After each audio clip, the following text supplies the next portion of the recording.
9th class की chemistry देखेंगे हम लोग चैप्टर 1 से रसायन शास्त्र। ठीक है, रसायन शास्त्र में सबसे पहला लेसन जो 1 है, लेसन 1, इस चैप्टर का नाम है पदार्थ। सबसे पहले हम लोग पदार्थ से आज स्टार्ट करेंगे। ठीक है, अच्छा कि पदार्थ होता क्या। अगर हम पदार्थ यहाँ पे एग्जाम्पल में थोड़ा देखते हैं हम लोग, जैसे कि कलम। अगर यह कलम है तो देखिएगा, अगर ईंट ही ले लेते हैं हम लोग या कुछ भी ले लेते हैं, तो कोई भी चीज हो जो स्थान घेरती हो, अगर यह कलम जो नीचे जाएगी तो इसको गिरने के लिए कम से कम स्थान चाहिए। अगर इसको स्थान नहीं मिलेगा तो फिर यह जब तक इसको स्थान नहीं मिला तब तक यह नीचे की ओर जाते रहेगी। तो ईंट हो, पत्थर हो या मिट्टी हो या कुछ भी हो, पत्थर हो, है ना। तो दुनिया की कोई भी वस्तु जो स्थान घेरे, ठीक है, उसे हम क्या कहते हैं, पदार्थ कहते हैं। ठीक है, पदार्थ किसे कहते हैं, यहाँ आप देखिए, ये भी स्थान घेरा, ये भी स्थान घेरा, ये भी स्थान घेरा। ठीक है, तो कह सकते हैं कि दुनिया की कोई भी वस्तु, दुनिया की कोई भी वस्तु, कोई भी वस्तु जो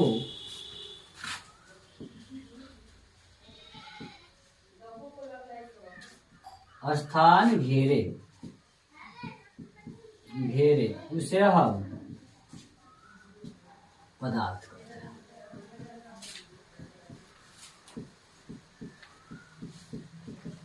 देखिए, समझ में आ गया होगा।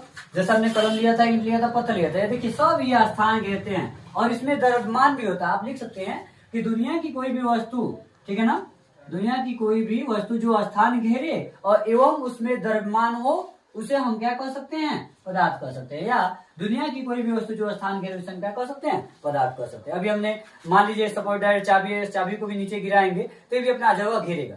तो दुनिया की कोई भी वस्तु जो स्थान घेरे उसे हम क्या कहते हैं, पदार्थ कहते हैं। ठीक है, सबसे पहले हम लोग देखते हैं इस पदार्थ का, ठीक है, पदार्थ की 3 अवस्था होती है। कितनी अवस्था होती है, 3 अवस्था होती है। पदार्थ की 3 अवस्था होती है। ठीक है, पदार्थ की कितनी अवस्थाएं होती है, 3। पहला अवस्था ठोस, दूसरा द्रव और तीसरा गैस। ठीक है, अब हम लोग देखते हैं कि ठोस होता क्या है। ठीक है, अगर हमने ठोस को इंग्लिश में बोलते हैं सॉलिड। अगर हम यहाँ पे ठोस देख रहे हैं तो देखिए, ठोस हम जब देख रहे हैं यहाँ पे, तो याद रखिए आप लोग, जैसे कि हमने ईंट लिया, अगर हमने ईंट लिया है तो देखिएगा ठोस क्या होता है, जिसका आकृति और आयतन, जैसे हमने कलम लिया है, अगर हम यहाँ पे डायग्राम बनाए कलम का, मान लीजिए कलम सपोज दैट मेरे इतने में आ गई, तो देखिए जब हम इसको काट कर क्या नीचे रखेंगे तो इस पे स्थान मतलब इतना ही जगह हो जाएगा, इसका आकृति तो बढ़ेगा नहीं। तो देखिए, अगर ईंट है, यहाँ पे हमने ईंट रखा, यहाँ पे ईंट का आकृति ऐसे सपोज दैट ऐसे बन गई। अगर क्या हम इस बोर्डे को काट के यहाँ से निकाल दे और इस जमीन पर रखकर फिर इस पे रखें तो क्या ईंट आ जाएगी। तो कह सकते हैं कि ईंट हो या कलम हो या कोई भी हो, पत्थर भी हो जाएगा, पत्थर हो, तो हम कह सकते हैं कि पदार्थ के प्रकार हैं। तो कह सकते हैं हम लोग ईंट हो, कलम हो या पत्थर हो। तो देखिए, बहुत अच्छी डिफिनेशन है। जिस पदार्थ की, देखिए प्रकार किसका, पदार्थ की, तो कहेंगे जिस पदार्थ का देखिए हमने ईंट का आकृति बनाया है, तो जितना इसकी आकृति होगा उतना इसका आयतन भी होगा। तो जिस पदार्थ का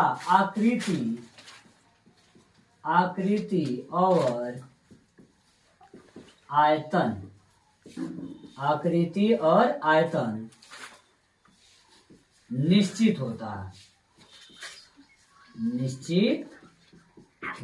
है, उसे हम ठोस कहते हैं।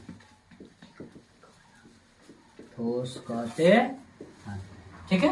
तो जिस पदार्थ का आकृति और आयतन निश्चित होता है उसे हम क्या कहते हैं, ठोस कहते हैं। जैसे ईंट, कलम, पत्थर, हो जाएगा क्या। तो जिसका आकृति आयतन दोनों निश्चित हो उसे हम क्या कहते हैं, ठोस कहते हैं। ठीक है। अब हम लोग देखते हैं द्रव। द्रव क्या होता है, ठीक है। सबसे पहले हम एग्जाम्पल थोड़ा सा देखते हैं। अगर हम सपोज डैट मानिए यह मेरी दूध का डब्बा है, ठीक है। अगर यह दूध की डब्बा है और इसमें यहाँ तक 1 लीटर या 2 लीटर या 3 लीटर, ठीक है।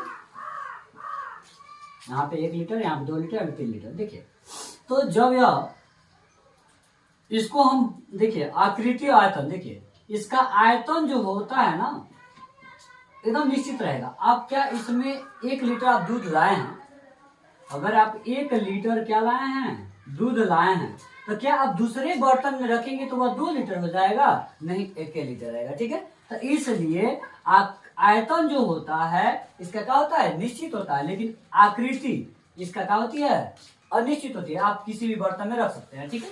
तो अगर हमने 1 लीटर दूध लिए हैं तो या आप इस बर्तन में रखिए या दूसरे बर्तन में रखिए, वह दूध कितना रहेगा, 1 लीटर रहेगा। ठीक है। तो देखिए द्रव किसे कहते हैं, ठीक है। कह सकते हैं जिस पदार्थ का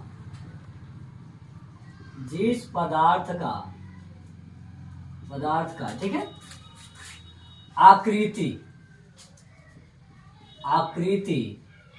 जिस पदार्थ का आकृति अनिश्चित हो,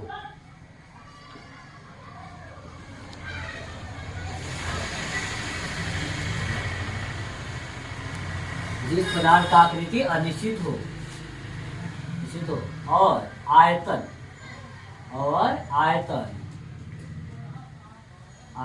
निश्चित हो,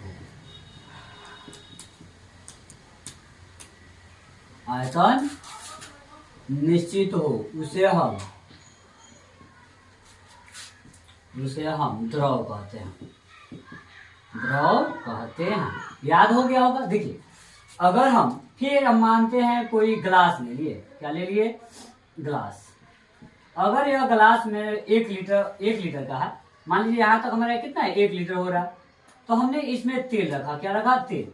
अगर इस गिलास में हमने 1 लीटर तेल रखा है, क्या इस गिलास को अगर हम दूसरे डब्बा में रखें तो क्या वह 2 लीटर हो जाएगा, नहीं, वह 1 ही लीटर आएगा। ठीक है। तो इसलिए इसका जो आयतन होता है वो क्या होता है, निश्चित होता है, लेकिन आकृति क्या होती है, आकृति अनिश्चित होती है। ठीक है। आप लोगों को समझ में आया। तो आकृति जो है अनिश्चित होती है और आयतन क्या होता है, निश्चित होता है। तो जिस पदार्थ का आकृति अनिश्चित और आयतन निश्चित होता है उसे हम क्या कहते हैं, द्रव कहते हैं। ठीक है। समझ में आ गया होगा। जैसे कि दूध हो गया, तेल हो गया, ये सब क्या हो जाएंगे, द्रव हैं, जो बहने की प्रवृत्ति पाई जाती है द्रव में। ठीक है। अब हम लोग तीसरा देखेंगे, गैस। गैस क्या, अब बताइए, यहाँ पे भी हवा है, गैस ही है, नाइट्रोजन है, यहाँ पे भी है। तो नाइट्रोजन हो गया, गैस हो गया, या कार्बन डाइऑक्साइड हो गया, ये सब गैस ही है। ठीक है। तो देखिएगा, या कार्बन डाइऑक्साइड, ऑक्सीजन, नाइट्रोजन, ये सब क्या है, गैस है। तो इसका कोई यहाँ पे गैस, लेकिन इसका कोई आयतन है ना, इसका कोई आयतन है और ना ही कोई आकृति है। ठीक है। तो जिस पदार्थ का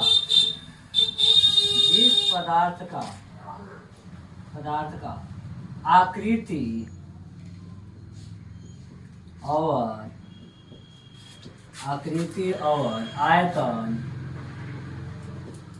और आयतन दोनों अनिश्चित हो